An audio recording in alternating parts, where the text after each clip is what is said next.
सत्ताधाऱ्यांमध्ये मेरी आवाज सुनो एकच माणूस सर्व गोष्टी करतोय. मोठ्या प्रमाणावर सेंट्रलायझेशन चालू आहे. स्त्री दाक्षिण्याचा भाग हा त्या ठिकाणी फार मोठ्या संकटात आलाय. त्यामुळे यातून वैफल्य किंवा भारतीय जनता पक्षाचं जे खरं स्वरूप रूप आहे ते बघितल्यामुळे अशा प्रकारचा फ्रस्ट्रेशन त्यांच्यात आलं असावं. देवेंद्र फडणवीस दिल्लीत जाणार असं म्हटलं जातं.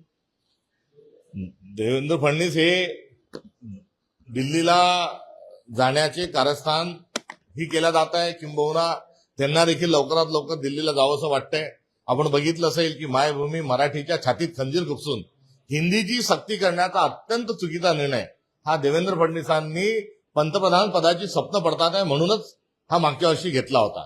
आणि यात बरीच भर आता आपल्या महाराष्ट्रामध्ये जे ट्रिपल इंजिन सरकारमधली जी टोळी युद्ध आहे ते आता शिकेवर पोहोचलेलं आहे. त्यामुळे त्यांची इथून विकेट काढण्याकरता भारतीय जनता पक्षामध्ये अंतर्गत कुठे ना कुठे धुसफूस ही मोठ्या प्रमाणात सुरू आहे.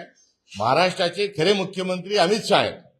कोणाला कोणतं खातं द्यायचं, कोणता पक्ष फोडायचा, कोणाला काय करायचं याचे सर्व निर्णय अमित शहा घेतात. देवेंद्र फडणवीस इतर शॅडो मुख्यमंत्री कुठेतरी आहेत.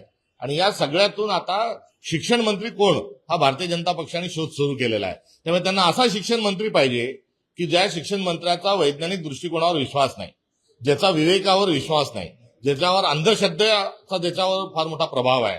आणि एवढंच नव्हे तर भारतातल्या सर्वांनाच, बहुजनांना आणि सर्वांनाच मानसिक गुलामगिरीमध्ये नेण्याचा अजेंडा जो राष्ट्रीय स्वयंसेवक संघाचा आहे तो पुढे घेऊन जाणारा माणूस कोण, तर ते देवेंद्र फडणवीस आहे. थेट रेशीमबागचा पहिलवान हा शिक्षण मंत्री बनवणे म्हणजे काय, तर भारतीय दंडसंहितेतले कलम जे आहेत ते काढणे, भारतीय संविधानातले कलम काढणे, मनुस्मृतीतले श्लोक त्याच्यामध्ये टाकणे आणि जो चतुर्वर्णावर आधारित व्यवस्था ही देशामध्ये आणणे, अशा प्रकारे एक नेरेटिव्ह तयार करण्याकरता केसानी गळा कापल्याचं कौशल्य हे देवेंद्रजींजवळ आहे. त्यामुळे प्राधान्याने त्यांचाच विचार या खात्याकरता होऊ शकतो असं म्हटल्यास चुकीचं होणार नाही.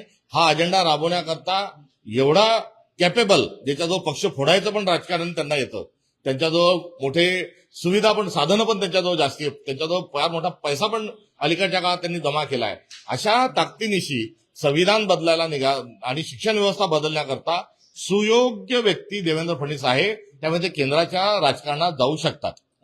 त्या सगळ्या ज्या आहेत त्या राजकीय आरोप त्याचे असू शकतात. या सगळ्यांची चौकशी ही झाली पाहिजे. आणि SIR जो प्रकल्प आहे त्यामध्ये जो कंबोज नावाचा एक त्या ठिकाणी देवेंद्र फडणवीसांचा जो हस्तक बसलाय ते तोच आता सर्व जो आहे तो SRA जो प्रोजेक्ट आहे तेच चालवतात. त्यामुळे जो भ्रष्टाचार झालाय तो त्यांच्या ठाई झालेला आहे.